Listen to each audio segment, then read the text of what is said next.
Welcome to another episode of Naginata at Home with Aspire Dojo. Tonight we have two speakers rather than one. The first speaker will be Sam, who is in Canada, and the second speaker will be David from Belgium. I'll present both speakers individually in a moment.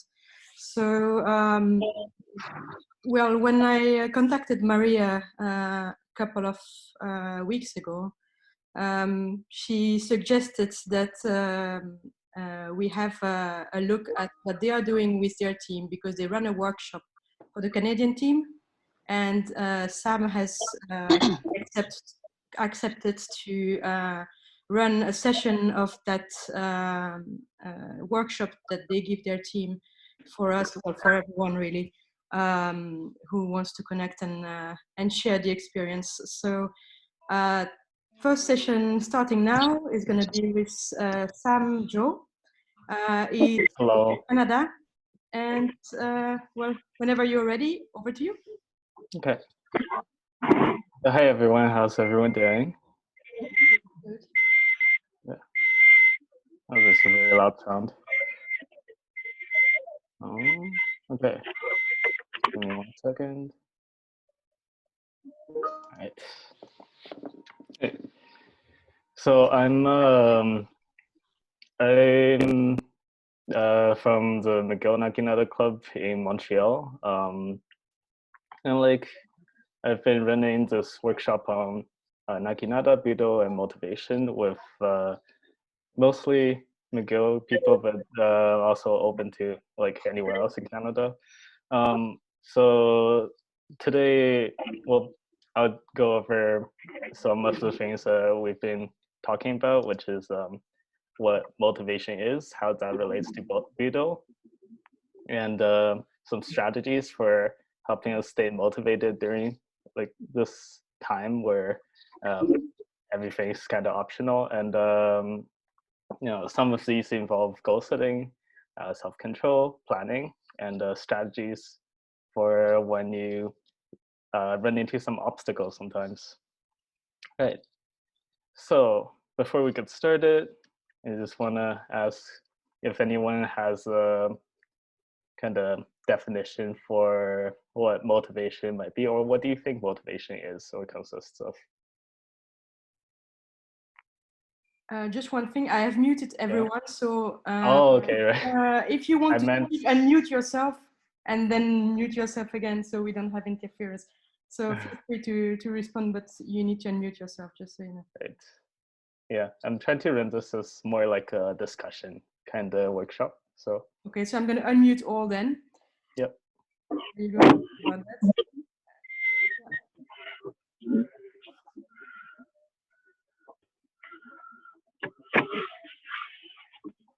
Yeah. Okay. So does anyone have any ideas for what would you define as motivation?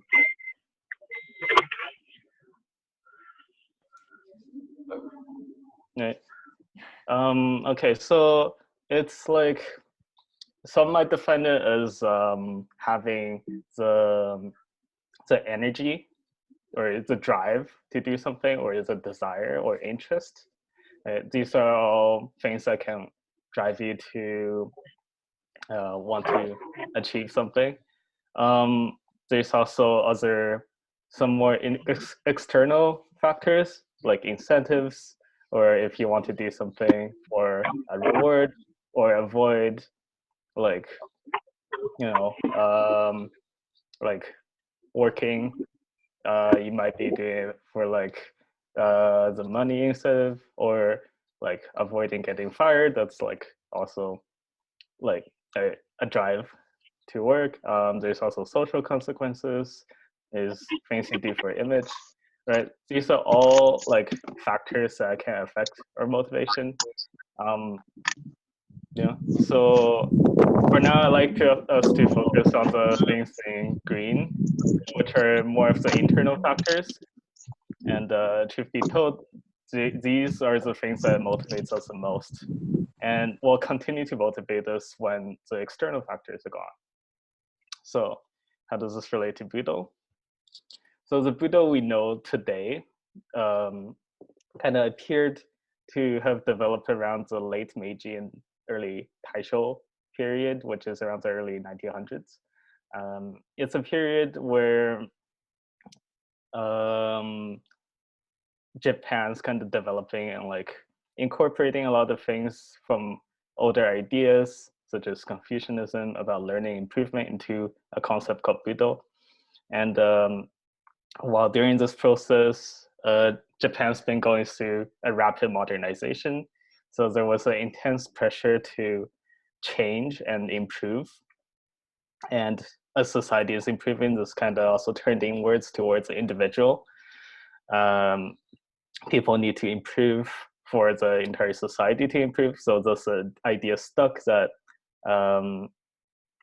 this kind of made up the basis of what comes to represent Budo. So as you know, in Budo, there's a strong emphasis on the idea that improvement is always possible. There's no concrete limit on how much one could improve. And as practitioners of Budo, we kind of come to reflect on ourselves and how we can work on ourselves and what are we able to improve. What do you want to achieve? And, so that kind of opens up the question, what kind of things would you want to achieve in Naginata or like in general? Feel free to share any goals if you have, or reflect on them yourself. Right. Okay. Does anyone want to participate in his question, like so about personal goals? Well, I'll share mine because I think then I'll start and then people motivated to actually talk a bit more as well. So my personal goals are more to correct like some of the techniques to be able to consistently do proper waza when I hit, rather than as soon as I'm in bogu doing something completely weird, rather than doing the same as the kihon. That's my personal goal. Nice. What about you guys? Yeah, from a philosophical perspective, it's also important to know the difference between what it is that you want to do in Budo and why you started in the first place. Frequently, those are not the same. Yeah, but goals always change over time, and you can't establish new goals like all the time. There's at some points it's more often for people to try to come up with new goals. For example, at the beginning of a semester, or like because we're a university club, so at the beginning of a semester we can come up with goals, or a lot of people come up with New Year's resolutions. These are all goals that you set at a specific time during the year. So, it's a good idea to set goals. So why is it a good idea to set goals? Well, so for goals, what they are is it's something that that you decide on doing. So this is a step one to being motivated at doing something, is that you have to first decide on what you actually want to do. Once you set a goal, you tend to focus attention and effort on the goal because that's something that's important to you, right? We use goals to shape our lives, and that applies to Naginata too. Right? For myself, I want to work on bettering like my own free agate men, and like not dropping my hustle in like not dropping my hand while doing hustle. Those are like examples of goals. And then you're more likely to commit, because you made that commitment to the goal. You're more likely to persist when there's obstacles that come up. So how do we set good goals, right? What are some of the aspects that can allow us to set goals that we can achieve? Right. I think a lot of people have heard of the acronym SMART goals, but I want to add one more thing to it, which is having it to be approach oriented. But I'll go through these one by one. Specific. Having a specific goal is important because you want to know when you achieve it, right? So putting in details can make the goal easier to achieve. Measurable is also very important because this is a way to monitor your progress and adjust to see whether you're meeting your goal. If you're close to achieving it, if you still have a long way to go, right? The goal should be something that you can control, ideally, because if it's not achievable, then it's not a goal that you could meet, right? And having it approach oriented is easier to go for as opposed to I want to stop doing something, because once you once you set a goal of like stopping doing something, you need to find something to replace that action, right? So it's better to have a goal where you're going for your approach oriented is like you're going for something instead of avoiding doing something. Realistic, so goals, they can't be too easy, right? Because if it's too easy, you won't really have that much fun doing it because it's something you can do already, right?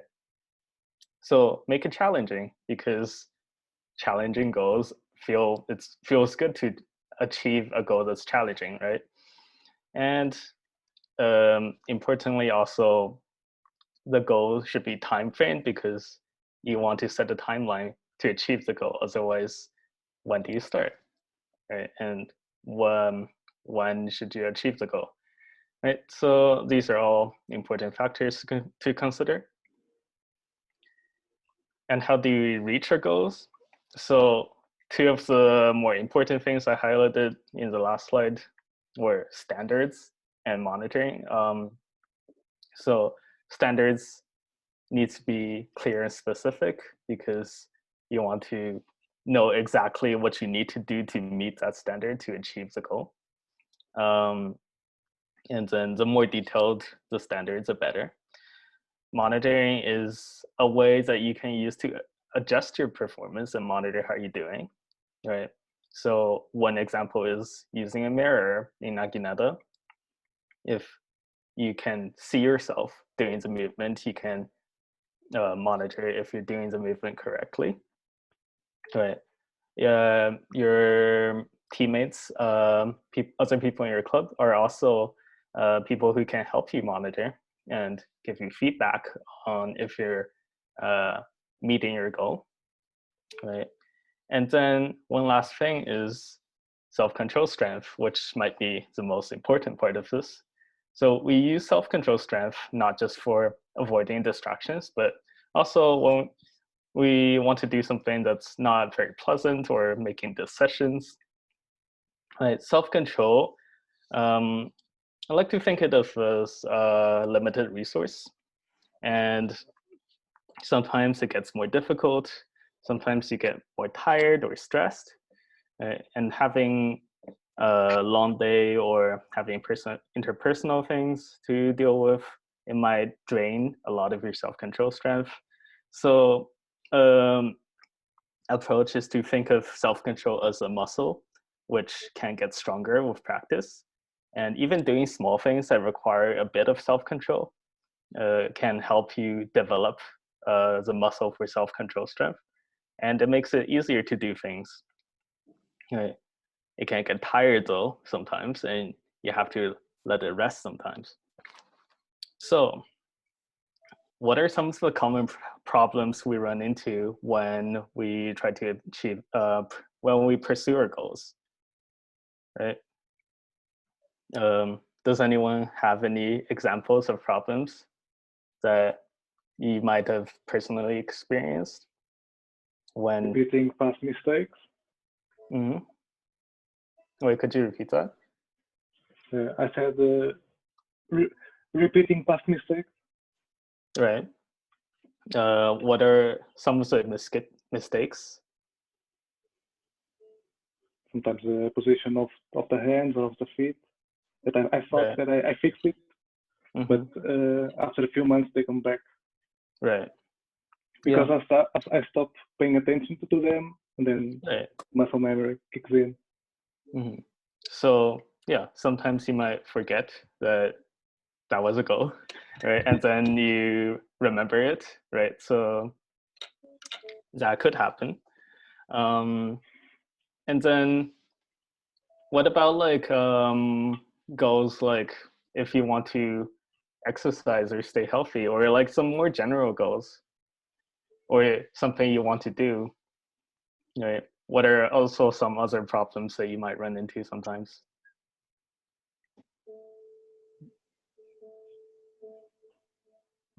Right. You know, sometimes, let's see, I'll give an example. So let's say exercising. I mean, you know, I'm sure like some people do it every day, but it's like a lot of people find it a little difficult. Let's say that you have 30 minutes and you're trying to decide what to do. It might be chores or hobbies or pursue like work or read or exercise or make something, right? And then you kind of spend some time to decide what you want to do and then decide exercise. How will I exercise? What should I do? Am I going to do push-ups or sit-ups or jumping jacks or lunges or something else? Right? And then when you actually decide on doing that, how many, where am I going to do it? Right? By the time you figure that out, there might be only like 10 minutes left. And then you kind of hesitate sometimes, right? If it's difficult, right? And maybe it's something that's unpleasant or boring or not fun or for any other reason, right? And then you might end up like watching TV or doing something else for the rest of the 5 minutes. So a lot of times people can't decide what to do at the time and find it hard to seize the day or the moment. And then it's hard to monitor how am I doing, like how close am I reaching from reaching the goal, or am I far from it? Right. And then how can we overcome this? So there's a pretty powerful tool called planning. And you know, there's a quote by Ben Franklin that by failing to prepare, you're preparing to fail. The thing with plans is that it's something that can help you think less about what to do when the time comes. Right? The more you plan, the less you're able to think about it all the time. The less you have to think about it at the time, and that makes it easier to do. And this can apply to anything like exercise, like in Naginata. If you have a plan of, you know, for my goal earlier, I mentioned doing hustle. I always let my bottom hand drop when I'm doing it. So, you know, one plan could be if I'm doing hustle, I'll make sure my bottom hand doesn't drop, right? Or, you know, what's another example of situation or goal? I didn't see quite who it was, but someone mentioned that, you know, sometimes you were working on footwork or something and then started forgetting. Right? So it's like whenever you practice footwork or the specific exercise or in a specific situation, you decide to have that moment to pay attention to, you know, that movement that you wanted to fix, right?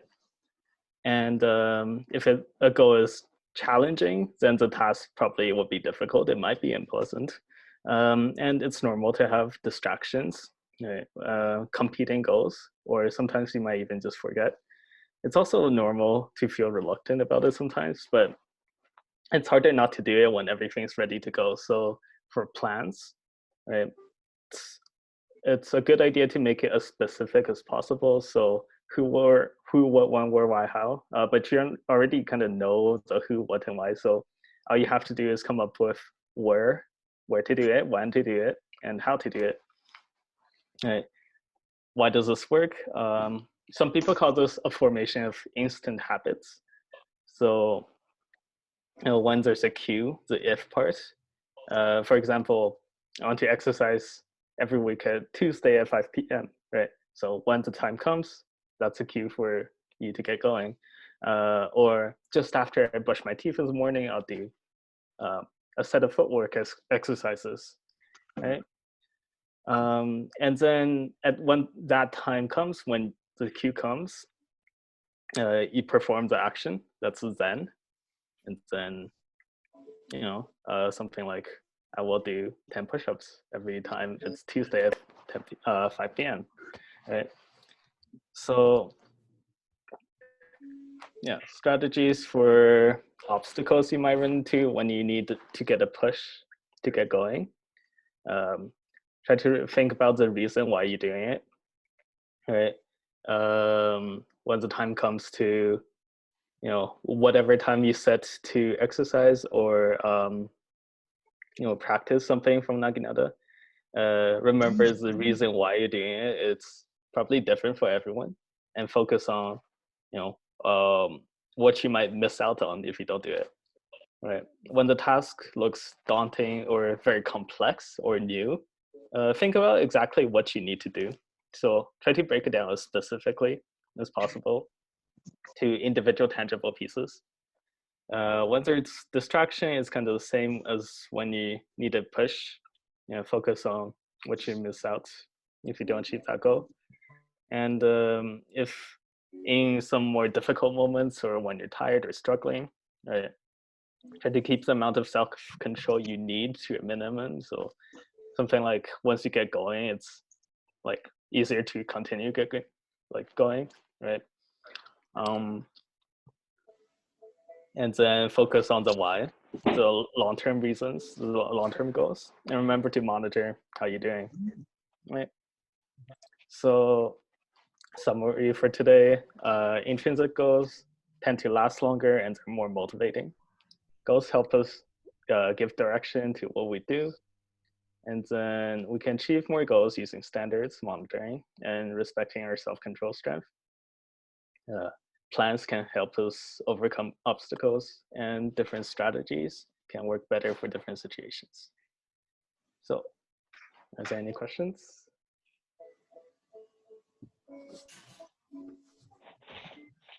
Or anything specific that anyone wants to discuss? Well, I think when a lot of people in the audience are people who are running the club, their own club, and I think probably for me at some point it's easier to help people define goals for themselves rather than having them define their own goals. I don't know if that makes any sense, but like for example, they have a grading to pass and kind of saying, okay, until that day, I'm setting the goal for you that you need to achieve. Someone's at front door. I don't know if that makes any sense, but sometimes I feel it helps other people defining their goal if they don't have the idea for themselves, especially when they are starting. I mean, that's an idea, but at some point you kind of have to make a switch to defining your own goals, right? Because at some point, like maybe you do follow a goal that's set for you, and then at some point you get to a stage where you have to start thinking for yourself, like, what do I really want to do with Naginata, right? Where do I want to go with it? How do I want to continue doing Naginata? And it's like, it's like maybe at first you follow a goal that's like kind of defined, like there's gradings or you know, what are some of the other goals that typically people set?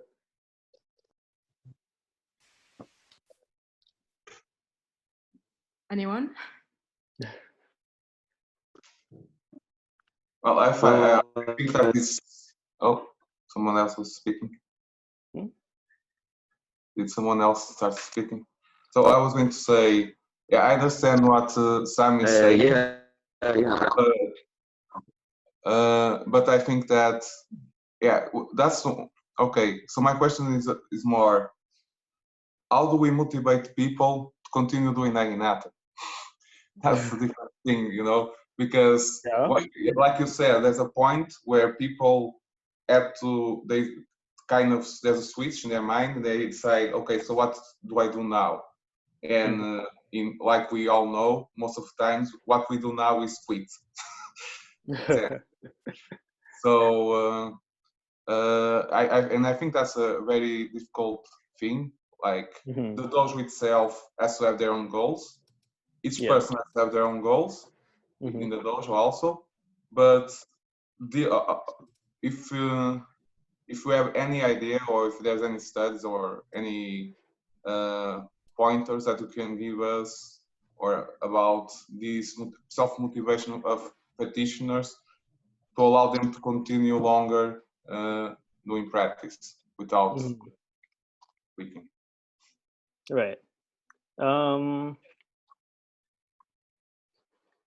Yeah. I have read a lot of different theories, and okay, I'm going from this for I'm going from my memory for this, so I might forget some things. Right. So to motivate others is kind of like, you know, motivation at the end of the day, like it comes from yourself, right? However much you motivate someone, it's like if they really want to do it, it's something that comes from the person, right? So, you know, there's a reason why people start doing Naginata, and like I think you all know the reason why you started doing Naginata and then why you continue doing Naginata. And it might be different, but it's a good idea to remind yourself of that reason why you started. And for a lot of other people, that's also, you know, you came because you found it might be interesting, or you find it, like maybe you found it that it's something that could help you improve or work on something about yourself, or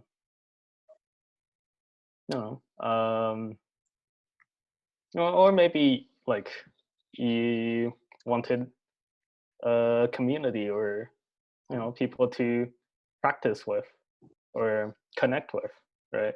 So I mean, they're all different reasons and they're all valid reasons, right? So, you know, when you get to that point where you're deciding, oh, you want to continue doing Naginata, right? Kind of losing interest in Naginata, it's a good time to go back to, you know, how or like why you started it in the first place, and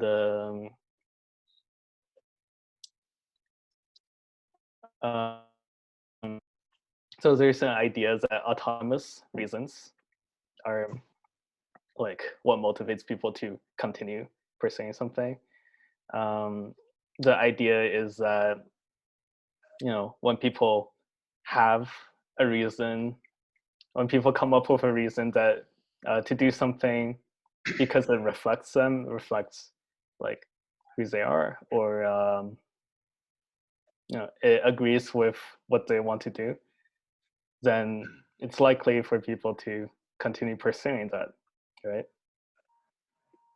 Eduardo, just a question for, is this in relation to maybe keeping your students motivated, that sort of thing? Or because I think there's a whole bunch of other people here as well who have a wealth of experience in that field. Maybe we should kind of throw out that question to everybody else as well.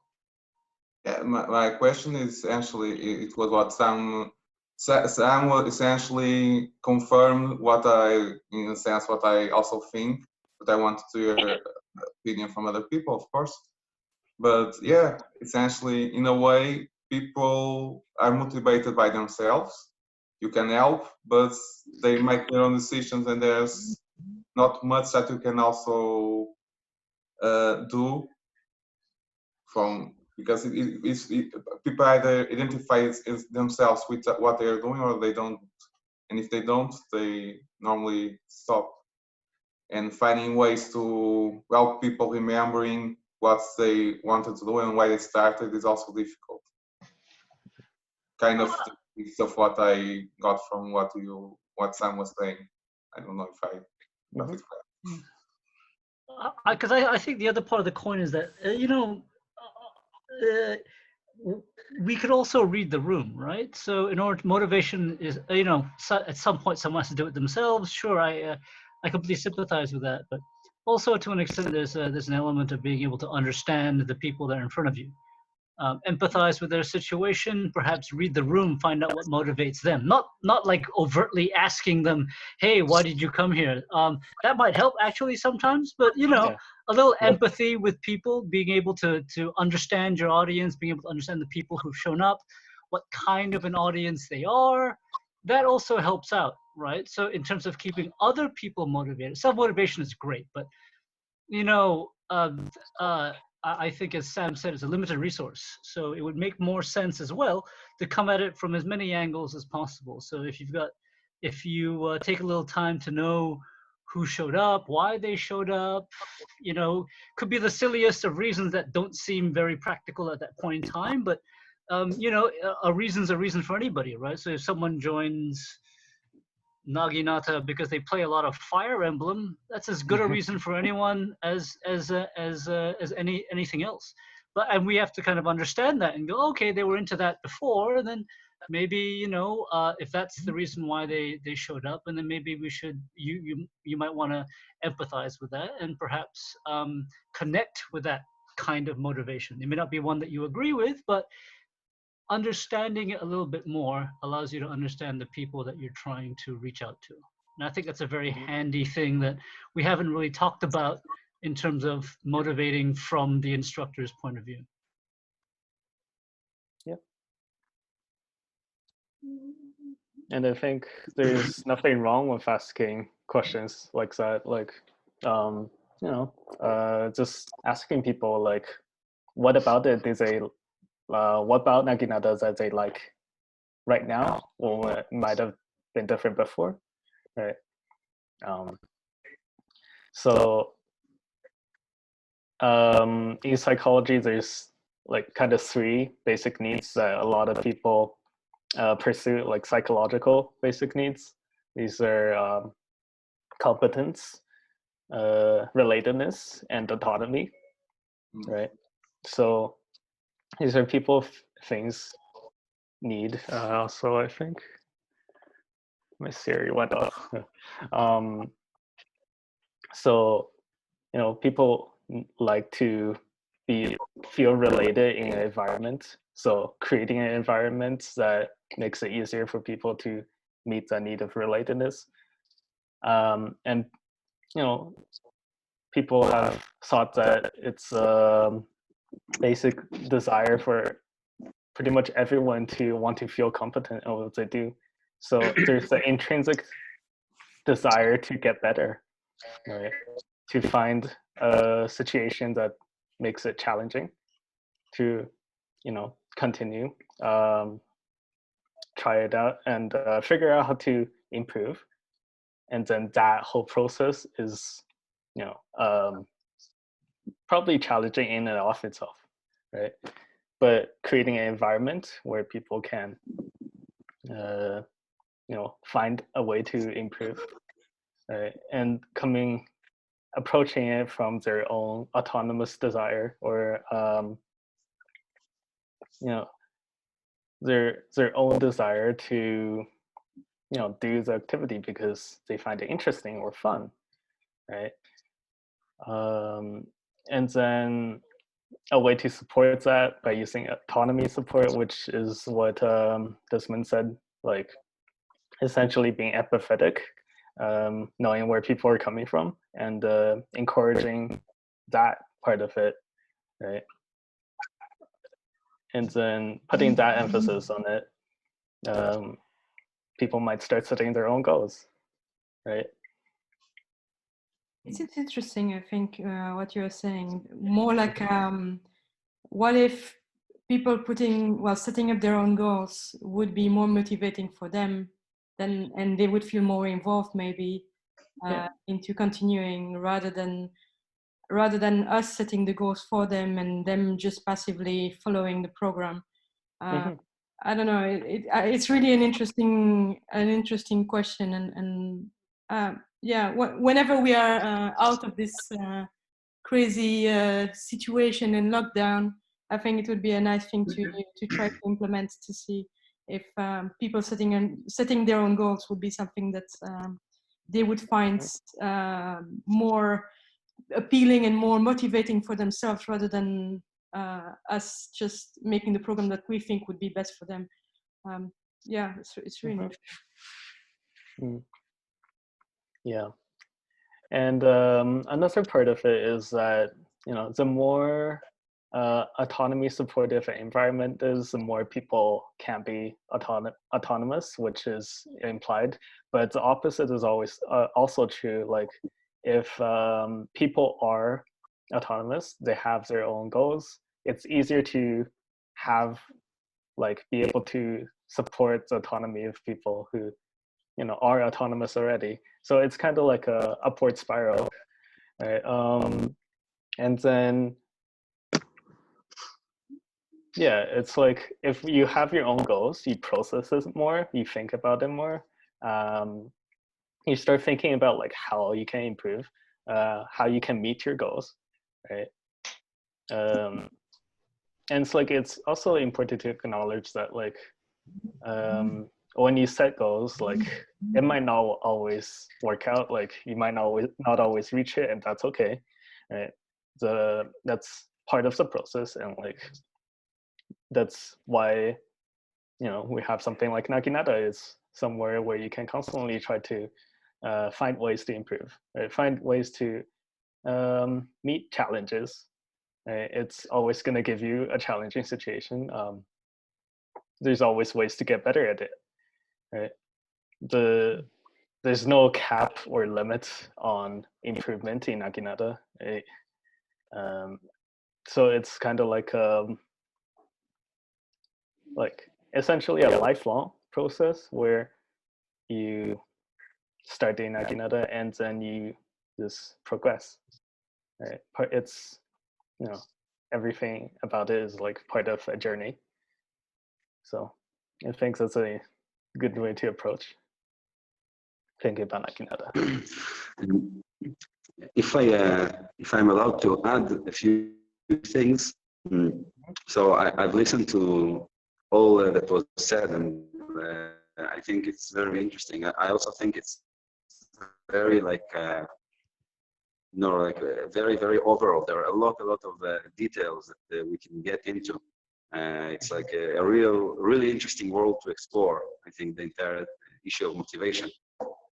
I just want to say that the students, they will look at us, at the teachers, to set an example. And if we want our students to be doing whatever change in their life, we need to think, first of all, if we're up to it ourselves, if we're really doing something like that works, and also what are the benefits that this plan for Naginata, what are the benefits that it is bringing us to our regular everyday life, because otherwise it will not be relevant to the students. I would like to comment on that, because what I see sometimes, at least from my dojo and from my years in giving practice, not that many, but some, But the thing is, sometimes yeah, many people here know me. Many people know how much I travel. Not nowadays, of course, but yeah. And I think also, yeah, people look up to us as an example. But if people are not motivated enough, then what happens is that they see like, oh, he travels a lot. He does so many things. So I will never be able to do it like that. So I better quit now. I literally have people that's like, oh, I cannot be as serious as you. Like, you don't have to be as serious as me. You just have to do it. But so I think that, yeah, we are an example to the students, but the students themselves also can take that in the wrong direction. I'd say so. So there's always a balance, and I think like what Sam was saying, it's easier to have autonomous autonomy related goals and whatever if people are already autonomous. But when people are not autonomous, then they see this example of activity and proactivity, and they are like, no, too much work. I don't like that. Well, I wouldn't. Yeah, part of that is it's not just a teacher-student dynamic at Wardo, right? Because I would imagine, and I think Gur, you've probably seen this in the army, like myself, right? In a platoon, it's always mutually supportive, right? People encourage each other, that kind of thing, but not necessarily a negative way, because that brings down morale and that brings down, in a Naginata Dojo context, training motivation. But for example, when people get tired, they don't want to climb that extra wall, don't want to march that extra 2 kilometers or whatever, right? The rest of the people encourage them to keep going. And that's the kind of spirit that I think is also important to remember when it comes to the other students. They help each other out as well, right? So that that is an element that we haven't really discussed either, that mutually supportive thing. It's another way to achieve that, I guess if we have to define it very specifically, that the auto-motivated situation that we're talking about here, right? Encouraging that kind of spirit within the dojo is also very useful, because then it becomes mutually supportive. Everyone backs each other up. Someone maybe needs work on getting their furikaishi just right before they're grading. You know, a senpai, doesn't have to be the sensei, right, can come over and say, hey, look, you know, you're almost there, you know, it's let's work on that a little bit more. That builds an environment as well that supports the concept of self-motivation, because that means that you generate an internal feedback loop within the dojo itself, right? And it's the same like in any sort of team sport or in the military or that kind of thing, or in an organization. Mutual support always helps bring that level up just a little bit more as well. So it's not necessarily always teacher student. It's always it's also a student. It's a community-based kind of effort as well. Yes, but there's a logical fallacy in what you're saying, because be it in a corporation or in the army, you don't have a choice, right? In the corporation, you get fired, or something bad happens. So that's the external factors that Sam was talking about. In army, it's the same thing.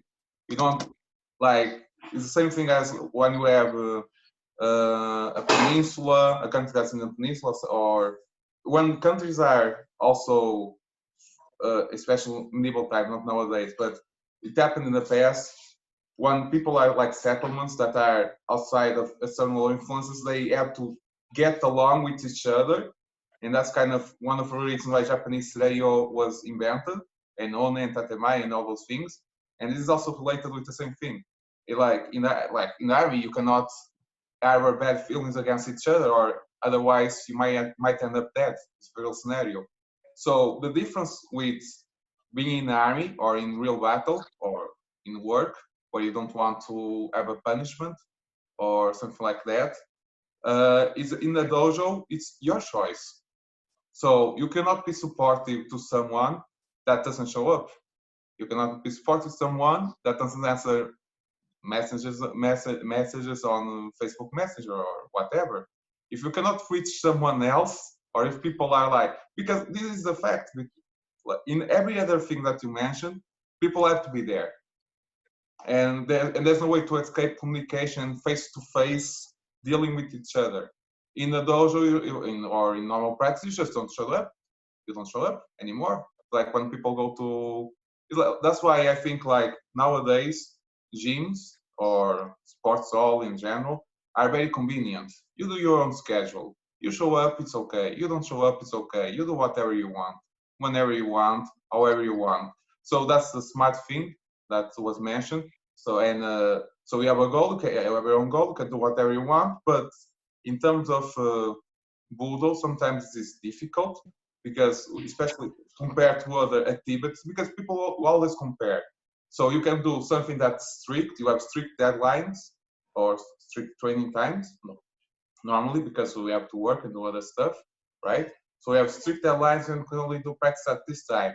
And practice has to be like this, you have to do this, and this.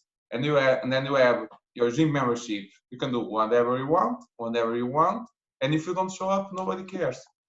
And some people are fine with nobody caring and not having a sense of community. They just go to the gym, and the sense of community there is just a passing feeling.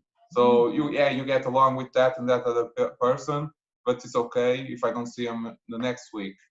Instead, like it is said, and it should be said, that Budo is a family. If you're going to do Budo with someone, we're probably means that we're going to be with that person for the rest of our lives eventually, because we also is part of Budo. Even if we don't see each other like this year because we live in another continent, eventually, if we continue our path, we'll all be together in the future sometime. So it's a lifelong commitment of a relationship, and people don't like that also. Yeah, so but if you, it's very different, and that's why it's so difficult to maintain students, because they are not. Of course. I mean, I don't disagree with those points at all, Eduardo. What I am saying is that that's about getting people in the door. I guess to an extent, what I'm saying is that having an environment that's already supportive of that kind of thing is something that we shouldn't forget about. Yeah. Also, But one thing is I would like to say, because I think I can see both your points are valid, but the problem with Naginata is, as you were saying, it depends. You do depend on other people showing up to your dojo for yourself to be able to improve and to stay motivated. And then the problem with that is that when this is not in place, like for example, in the case of Eduardo, you don't have that core group that is showing up all the time, and that actually makes this environment possible and makes it, something that is attractive for others to show up. I think that what we have got in other dojos, like, well, I'm going to take our dojo, for example, in London, we have a core group that shows up every time. So in this case, that we come to practice and it's easy to self-motivate because people are there around you pushing you up, Well, when you have, like, in the case of Eduardo, like a couple of people, and then they show up or they don't, and then one shows up, but then because the others didn't show up, suddenly the lack of motivation. It's hard to get it going at first, and yes, you can push each other up, like you were saying, this one, but then you need these people to be there in order for this to happen. And how do you get to a point where there is a core group? In Belgium, there is a massive core group. I would say like 15 people in the dojo are either Yondan or Godan. And then everyone else that comes and goes just stays motivated because, well, you have the core group going on and the ambience is good. I don't know. I think that bit is what is lacking in some of the dojos we have. Is lack of numbers, really. Yes. Yeah.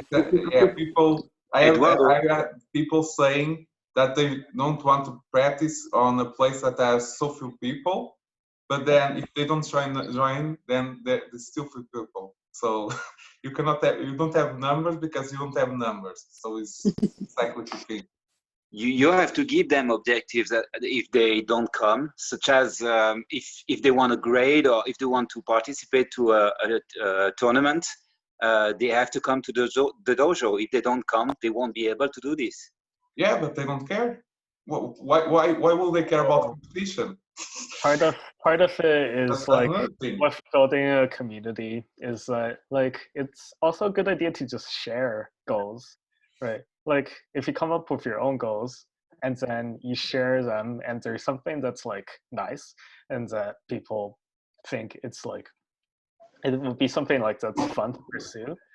There's a concept called goal contagion, where like goals are contagious. Like literally, someone having a goal that's like, I'm going to go for Shodan or something, and it's like, other people think about it, and then maybe that's also something that they want to try to pursue too, right? So the kind of communication of, and then sharing of like, what are the things that you want to achieve, and like, maybe it's like, I want to go to Worlds and be on the team for Canada, right? Like that's also a possible goal, and that's like a fun goal to pursue, right?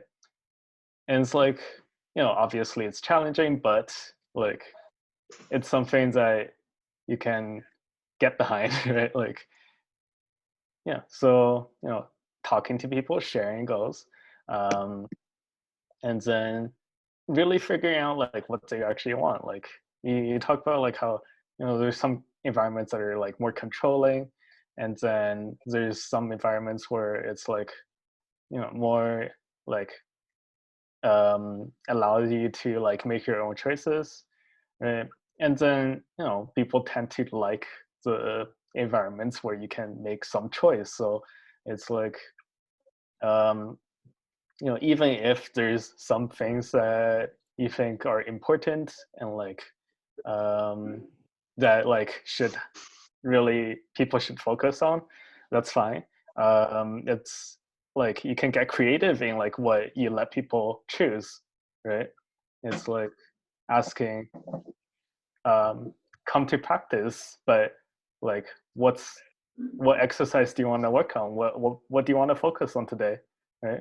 Those are all like examples with like you can let people have choice while still like encouraging people to like come, or like, we're going to work on a specific thing, but like there's like many details or many specific aspects of it that you can focus on, right? So like letting people choose, oh, what do you want to focus on today, right? Like those are all like strategies, or not really strategies, but like things that you can like try implementing. And I think there's been like evidence that it works too. Well, one of the things that we do in Belgium is make sure that we have social relation with all members of the group, like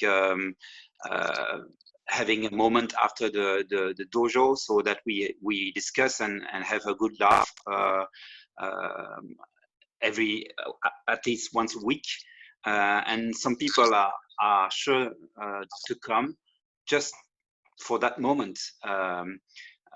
Because they need these kind of relation after training. So we are sure that some people continue to practice Naginata, not only for Naginata, but because we create strong relation between the members. Mm-hmm. Yep. Okay. And some people need technical discipline. Some people need other kind of discipline. The problem also, and I understand what all the teachers' problem is, most of the dojos are small, so you have all kind of people in your dojo. You have old peoples, young peoples, and some are looking for great technical advice. Some are looking for fighting advice, discipline or no discipline, and this is you have to find an average in between all of these, but you have to make sure that the sensei is able to be some kind of leader that everybody can follow and can ask question to. This is actually what David said is actually what I meant when I was talking about the image of the sensei. It's because like Eduardo said correctly, like We don't live in an army environment. We can't put everyone in line and tell them, okay, now either you're shodan in the 2.5 years or you're out of the dojo. It just doesn't work like this. It can't go like this in any place.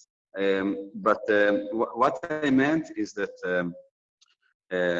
the students eventually they come to the group because, yeah, sure, because Naginata looks interesting, fun, and so on. But they will stay if they trust you guys as teachers. And it's not like you're coming to the people and say, okay, I've made myself a plan. Every day, 1,000 jogeburi and 2,000 sokomen, and then some sune as well. It's not what is meant here. But what I mean is that if you are living up to high standards, both technically and also, I think, morally, then the students they will feel easier to come and seek for advice for you. And every student, again, like Eduardo said, he's completely correct here. Every student sets his own goals. For one person, it's once in 2 weeks is fine.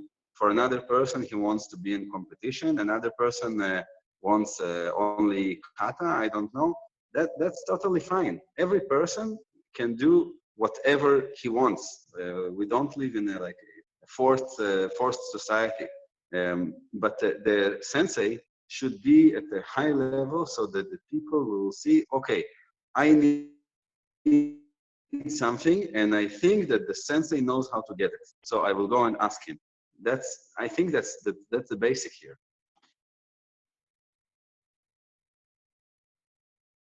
Yeah, pretty much. It's like saying how like leaders of a dojo are kind of like the role model, or people who inspires everyone else to follow or like do kind of like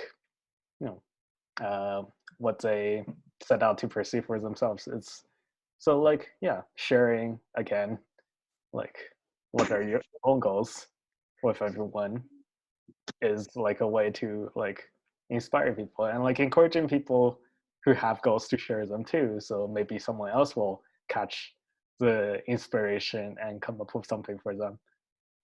So yeah, I think that brings us to the end of our workshop today.